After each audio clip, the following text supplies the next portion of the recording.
Assalamualaikum warahmatullahi wabarakatuh. Perkenalkan, saya Siti Indayani, NPM 17 10 10 30 24, akan mempresentasikan tentang rancangan artikel studi literatur MSDM Lintas Budaya.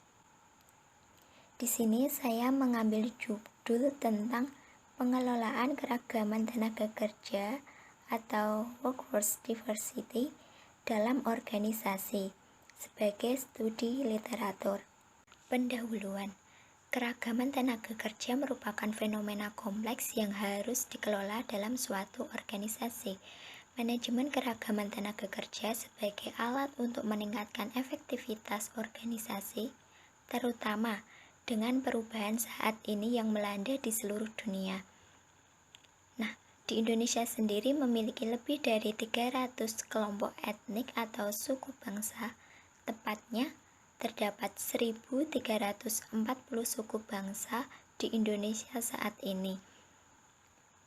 Data tersebut diambil dari Sensus Badan Pusat Statistik pada tahun 2010. Dari berbagai kelompok etnik tersebut memiliki berbagai bahasa, agama, dan budaya yang berbeda. Menurut Jane dan Verma pada tahun 1996 menyatakan bahwa organisasi yang menghargai keragaman pasti akan menumbuhkan kesuksesan dan memiliki masa depan dalam pasar tenaga kerja global yang dinamis. Manajemen keragaman tenaga kerja tersebut menjadi isu penting bagi pemerintah dan organisasi swasta. Kepentingan terutama disebabkan oleh pergerakan bebas tenaga kerja akibat organisasi dan perjuangan hak asasi manusia oleh sekelompok minoritas tertentu yang merasa dikucilkan dari sektor ketenagakerjaan.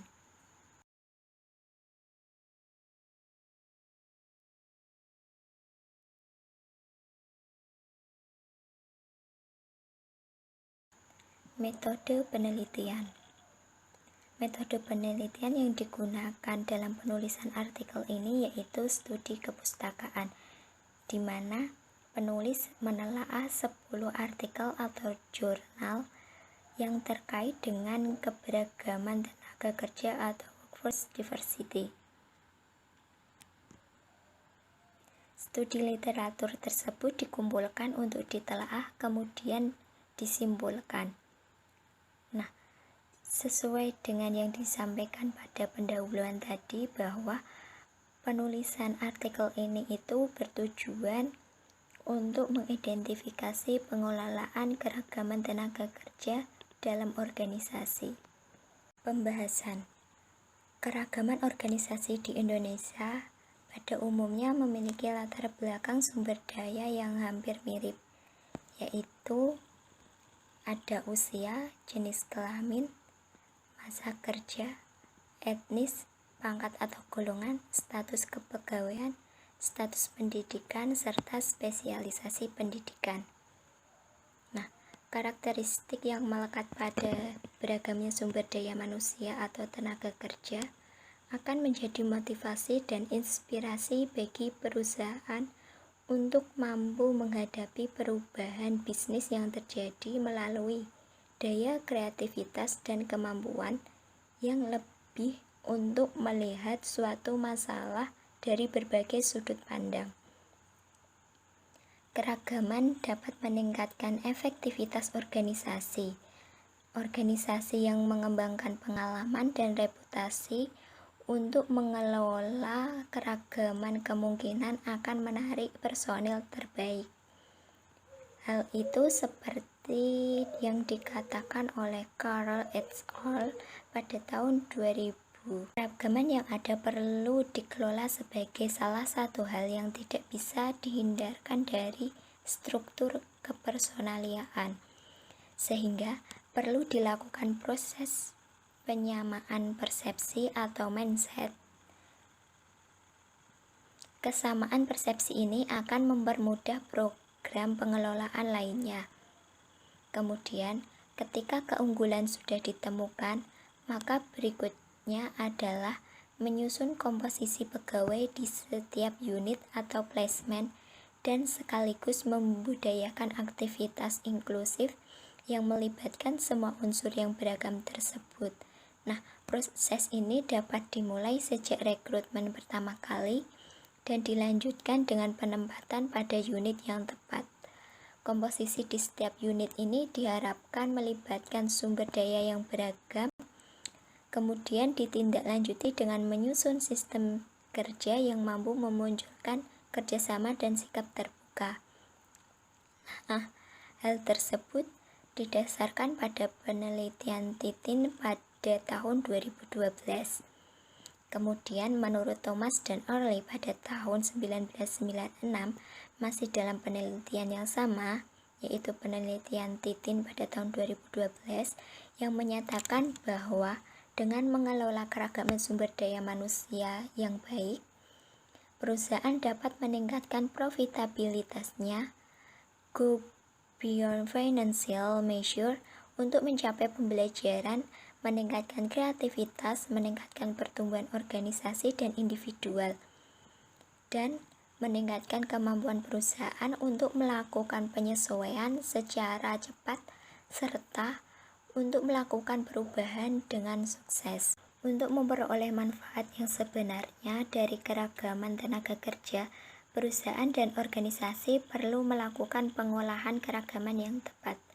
Terkait dengan hal tersebut, pada dasarnya di dalam mengolah keragaman sumber daya manusia, organisasi dapat melihat dalam 3 perspektif yang berbeda.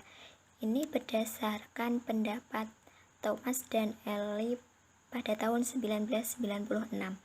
Yang pertama, discrimination dan fairness paradigm, di mana pada paradigma pertama ini menyebutkan bahwa organisasi yang terlibat keragaman dari perspektif ini selalu memfokuskan pada kesempatan yang sama, perlakuan yang fair, rekrutmen dan compliance dengan persyaratan equal employment opportunity. Berdasarkan paradigma ini juga, keragaman diukur oleh seberapa baik perusahaan merekrut dan mempertahankan tujuan-tujuan, dibandingkan pada derajat di mana kondisi perusahaan mengizinkan karyawan untuk memperlihatkan aset personal dan perspektif mereka untuk bekerja lebih efektif. Kemudian yang kedua ada access and legitimacy paradigm. Nah, berdasarkan paradigma tersebut, seperti organisasi didorong untuk memperoleh akses ke pelanggan yang lebih beragam, yang dipadukan pada keadaan demografi organisasi. Nah, untuk itu organisasi atau perusahaan membutuhkan angkatan kerja yang lebih beragam juga. Gunanya apa?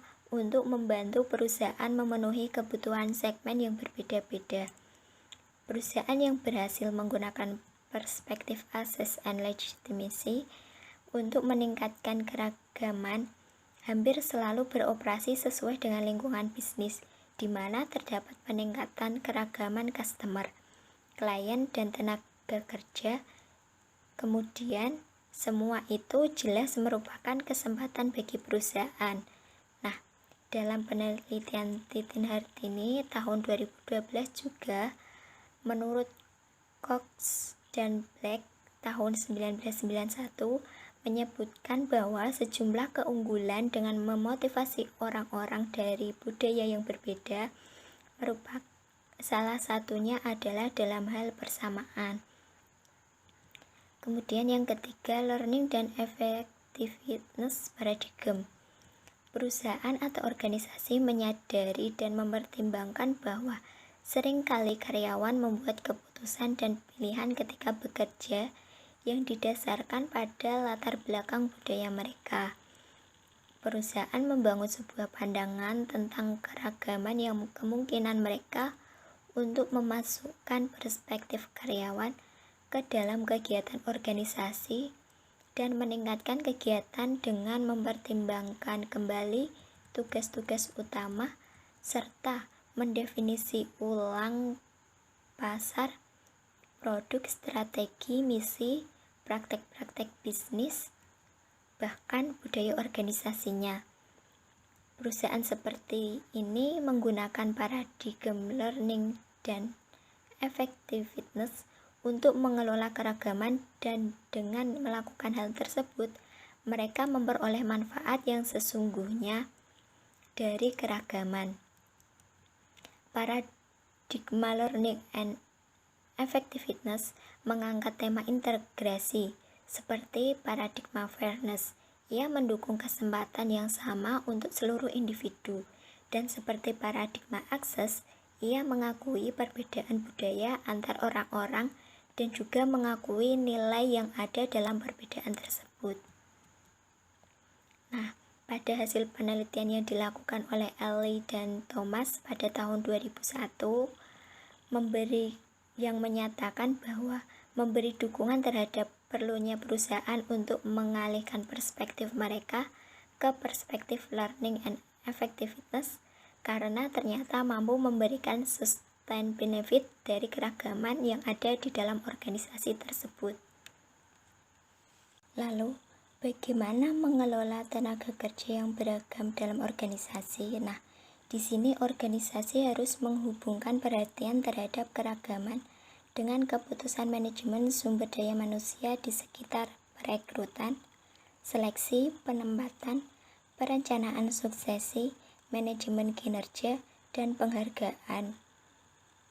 Hal tersebut didasarkan pendapat Cascio pada tahun 1998. Nah, organisasi harus menciptakan lingkungan kerja yang akan meningkatkan motivasi, kepuasan, dan komitmen berbagai orang. Standar kinerja harus ditetapkan dengan jelas dan objektif, kemudian dikomunikasikan secara efektif dan digunakan pada kriteria objektif tanpa bias. Identifikasi perilaku yang diinginkan dan tidak diinginkan yang harus didasarkan pada diskusi umpan balik kinerja yang melibatkan tenaga kerja yang beragam. Kemudian ada strategi atau keragaman, bahkan sebaliknya, harus didasarkan pada kemauan sumber daya manusia atau tenaga kerja itu sendiri, kekuatan dan budaya organisasi.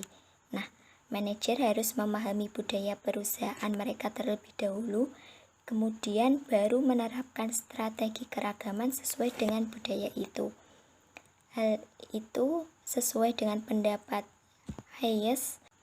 Kemudian penutup. Nah, simpulan dari artikel ini yaitu organisasi harus menghargai keragaman tenaga kerja untuk meningkatkan efektivitas organisasi. Tenaga kerja yang terdiversifikasi memberikan berbagai keuntungan seperti kreativitas, pemecahan masalah, dan adaptasi yang fleksibel terhadap perubahan yang dapat mengarah pada keunggulan kompetitif. Tetapi, pengelolaan tenaga kerja yang beragam tersebut merupakan masalah penting dan dapat dilakukan dengan mengadopsi komponen utama seperti kepemimpinan, pelatihan, penelitian, analisis, dan perubahan budaya, serta sistem manajemen sumber daya manusia, dan kegiatan tindak lanjut seperti pelatihan tambahan, diskusi tentang masalah yang beragam dengan anggota kelompok. Sekian presentasi dari saya. Apabila ada kurangnya, saya mohon maaf, dan saya ucapkan terima kasih atas perhatiannya. Wassalamualaikum warahmatullahi wabarakatuh.